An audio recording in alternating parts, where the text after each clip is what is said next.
Very good, beautiful morning to you. It's raining here, which is lovely, and I've just been sat with my coffee by the open door, pondering on what I'm going to be doing today.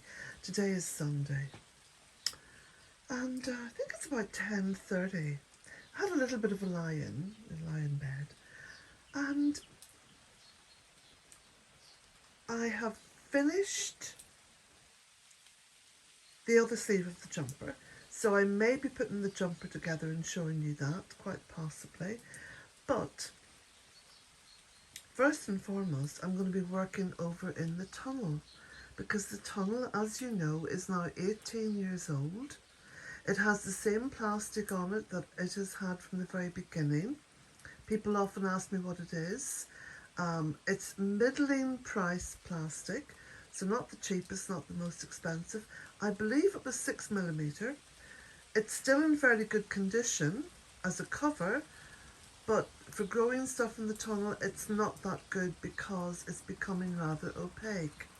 So I've decided to use the tunnel now as a place to store things, to dry wood, to let the trees that are growing in there continue to grow, but it's going to take a lot of tidying up.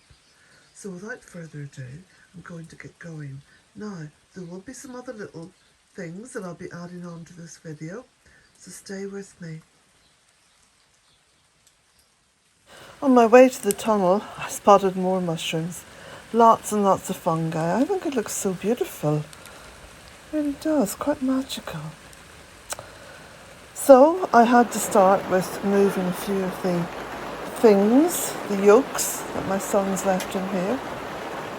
And that's the big machine for shredding, which was invaluable for all the work that I did last autumn and spring down in the lower Woodland. So I'm putting on my gloves, tied my hair back a bit, and got my big loppers. Now to get stuck in. Oh goodness, what a heap of growth. But it's like everything else, if you do it methodically, bit by bit, every so often stand back and have a look and see where you're going, see what you've done. There's no such thing as a big task, like a big job, you know? Everything can be broken down into quite small components, and that's how I've always tackled work. I've never looked at the task in hand and thought, oh, that's impossible, I'll never get through that. I just think to myself, well, I'll get a bit done and see where that takes me. And usually, once you start, you know yourself, once you start, it sort of develops an energy all of its own.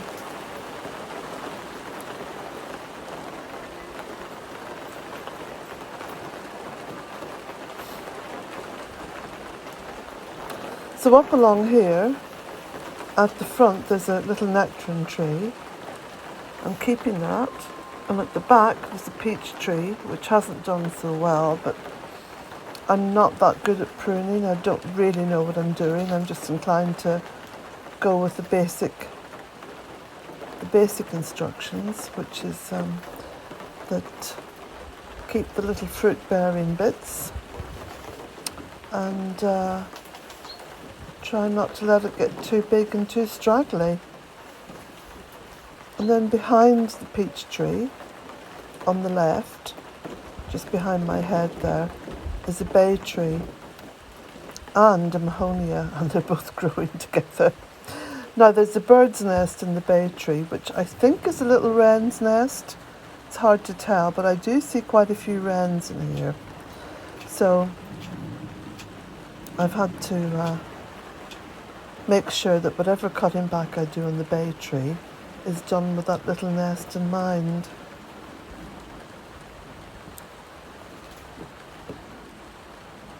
There's also a grapevine behind here, which has become pretty well entangled with everything else. And then there's also a massive honeysuckle, as well as ferns, because the top of the tunnel, I decided to sort of encourage a little bit of the woodland into the tunnel. I'm surrounded by woodland, which is wonderful. I love it.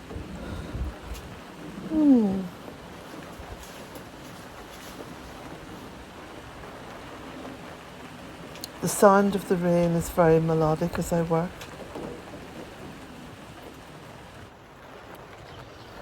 You may just hear the sound of birds. They're sort of all happily squabbling or whatever they're up to. But I put some cereal. I did something very unusual yesterday. I bought a box of cereal, and I thought, I just fancy having some cereal for breakfast, and it was, I don't know, something to do with peanut butter pops and something else. Well, I had a bowl, and I think I got 2 spoonfuls into it, and I thought, oh yuck, this tastes like factory food, which of course it is. So I put it all out for the birds, who are enjoying it immensely. But back here in the tunnel, you can see I'm busily letting in the light, which of course is a wonderful thing to do at this time of the year. I was doing quite a lot of pruning on my grapevine on the veranda yesterday, and thinking about cutting back some of the fig tree. Not too sure how to start on that. So I may just see if I can find a little video here on YouTube. YouTube, for all the complaints that we have against it, and I could write out a very long list and do a very long rant. Yes, I quite like doing rants. First thing in the morning gets my energy levels up. And but YouTube, for all its faults, of which there are many, is just such a great platform for finding out how to do things.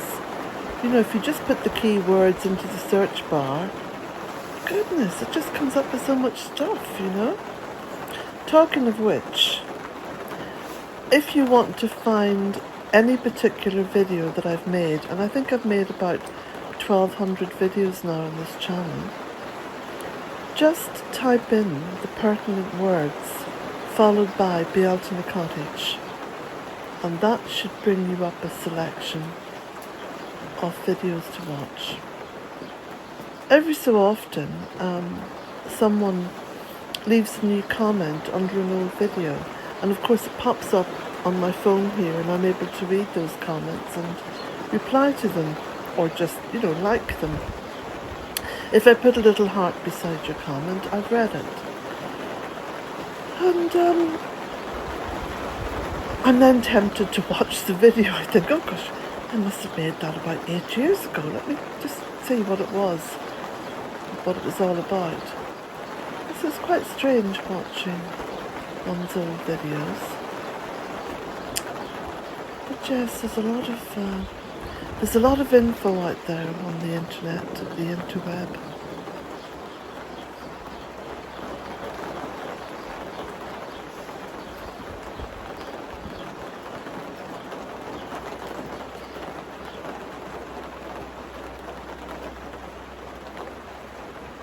Well, I've almost finished cutting back on this side. I'm going to be working on all this stuff now behind the peach tree. You can see I'm taking massive swathes of both the mahonia, which is struggling up against the bay tree, and the bay tree itself. This is sweet bay, lots and lots of it grows around Mythical Cottage for some obscure reason that I do not know. I never question Mother Earth, I just let her get on with being her beautiful, abundant self. But the sweet bay, and these bay leaves are beautifully sweet. Those of you who have received a bay leaf from me will know that. And they're fantastic for just strewing. And what I do is I kind of chop them up a bit and just strew them on the floor of the barn. So as when I go in there, there's this beautiful sweet smell. And then every so often I'm able to sort of scrape up a heap of it into a bucket and use it to start the fire with, and you get this gorgeous smell if you step outside. The sweet bay, of course, is a very powerful herb, and it's also a very sacred tree because traditionally you would take a leaf of the sweet bay and you would write a wish on it for yourself or for someone you love or care about, or just a general wish, for, wow, there's so many wishes we could make, isn't there?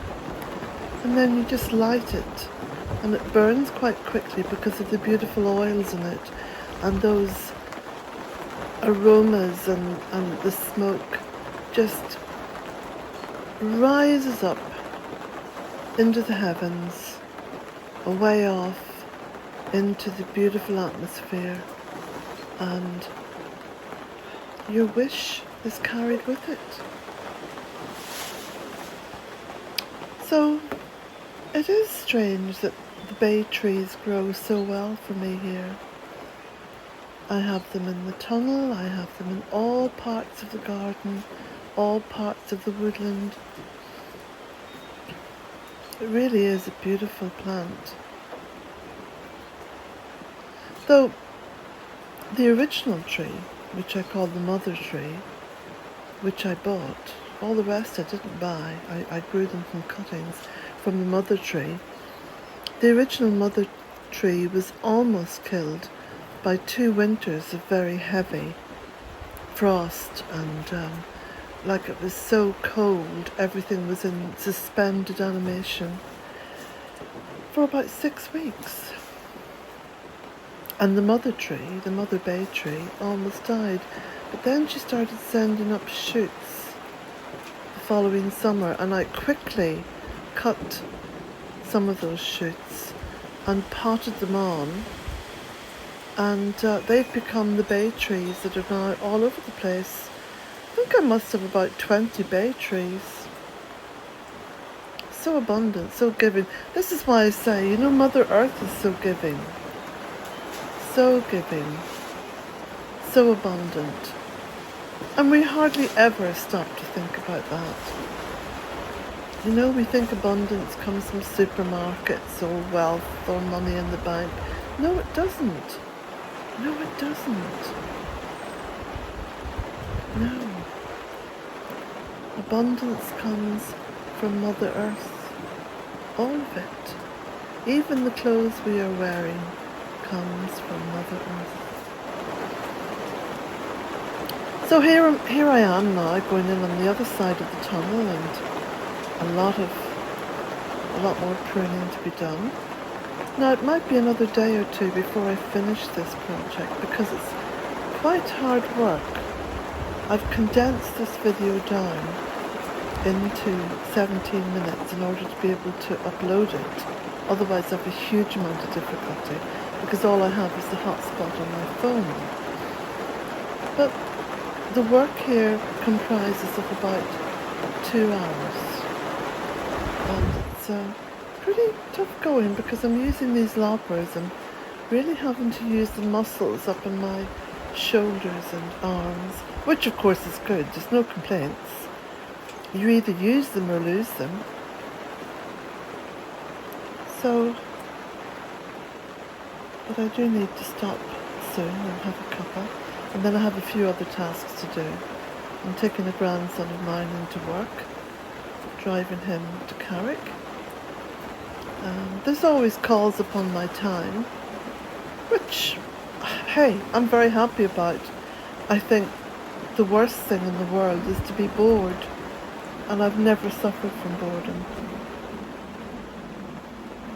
So when I get a chance, I'm going to sit down and see if I can get a little film, little movie up on YouTube, and I'm going to start stitching up my jumper, and then I have to knit in once part of it is stitched up because it's a raglan jumper, then I do the neck. So I'm looking forward to that, looking forward to finishing it, and wearing it, and then I'm going to think of, because I've got quite a bit of wool left over, you know, which is strange, but because I don't knit tightly or anything like that. But I'm going to knit some little wrist warmers, you know, the little ones with the hole in for the thumb that partially cover your hand. So I'm looking forward to that. That's going to be my next project. But for the time being, I'm going to get stuck into getting this jumper finished. I'm so excited to be able to show you that. So, blessings to you all, my friends, and I hope you've enjoyed this video. I always read your comments. It's always interesting to read what you think about this. I know that I can do nothing about the rain on the tunnel, but I think too it sounds quite nice. And can you see the rose, the white rose, up on the top of the little trellis?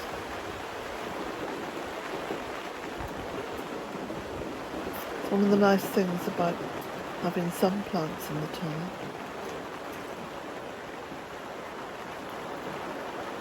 So blessings to you all, my friends.